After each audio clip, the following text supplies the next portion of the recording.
आज चाहिँ मेरो छुट्टीको दिन हो, त्यसैले नास्ता बनाउँदैछु। एकदम जाँगर लगाएर अहिलेसम्म सुतेर 9 बजेसम्म लगभग आज 10 लगाइसक्यो। एक हप्ताको कामको थकाइ मार्न पाउँदा अनि धेरै सुत्न पाउँदा यस्तो खुसी यस्तो आनन्द आउँछ नि।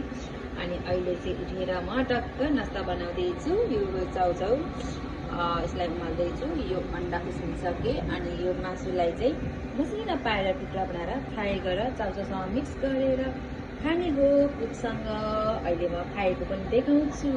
हेलो हेलो हेलो अहिलेलाई बाई बाई। ल मेरो चाहिँ नास्ता तयारी भइसक्यो।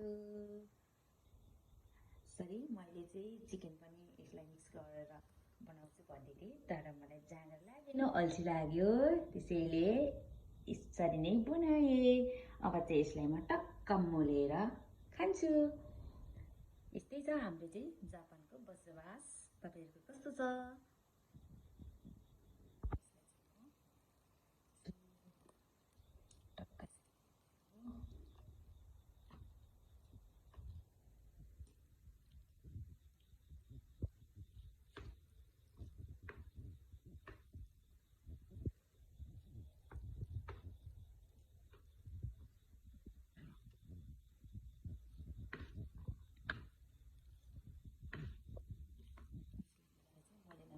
चाहिँ मसला एकै ठाउँमा पकाउन सक्छ कि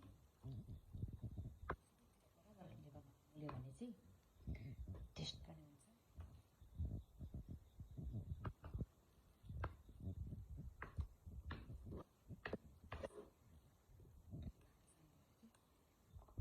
ठिकै छ।